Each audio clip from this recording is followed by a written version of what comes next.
मैं वो रात कभी नहीं भूल सकता। जिस पिज़्ज़ा शॉप में मैं काम करता हूँ वहाँ पे मेरी शिफ्ट ख़त्म हो चुकी थी।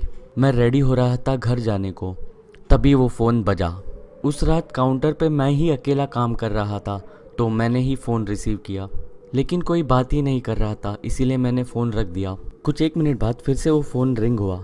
मैंने फ़ोन रिसीव किया, तभी भी साइलेंस ही था। मैं फ़ोन फिर से रखने ही वाला था, तब मैंने एक कोल्ड और वीक साउंड सुनी फ़ोन से। वो आवाज़ किसी ओल्डर वूमन की थी।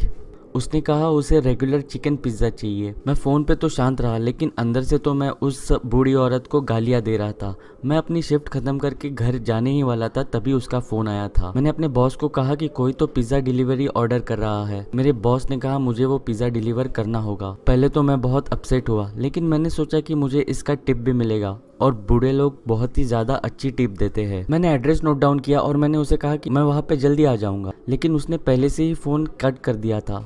वो काफ़ी स्ट्रेंज था और रूड था।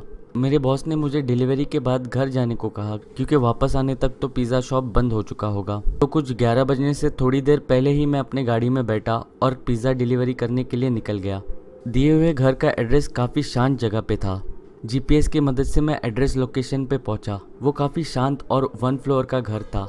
मैंने पिज़्ज़ा उठाया और घर की तरफ चल पड़ा। वो घर की सभी लाइटें बंद थी। मैंने बेल रिंग की, इसी होप में कि दिया हुआ एड्रेस गलत ना हो, लेकिन रिंग को किसी ने आंसर नहीं किया। मैंने फिर से डोर बेल रिंग की, लेकिन अभी भी किसी ने आंसर नहीं दिया था।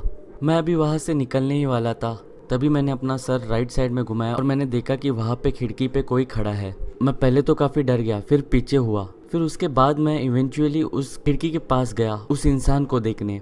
वो एक बूढ़ी औरत थी, मिड 70s में। वो एक ब्लैंक एक्सप्रेशन के साथ मेरी तरफ स्टेयर कर रही थी।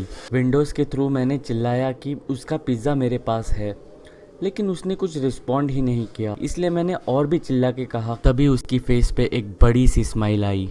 वो स्माइल कोई जेन्युइन स्माइल नहीं थी, वो काफ़ी क्रीपी और डरावनी स्माइल थी। मुझे आज भी उसकी स्माइल और वो एक्सप्रेशंस याद है।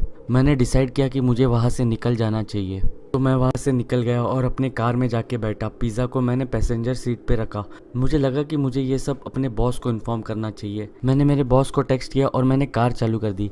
बस एक बार मैंने राइट साइड में अपनी नज़र डाली। मैंने देखा कि वो औरत पैसेंजर सीट के विंडो में मुझे अभी भी देख रही है, वही सेम स्माइल और एक्सप्रेशन के साथ मुझे स्टेयर किए जा रही है। ये देखते ही मैंने वहाँ से अपनी कार बड़ी तेज़ी से भगाई और मैंने पीछे मुड़ के भी नहीं देखा।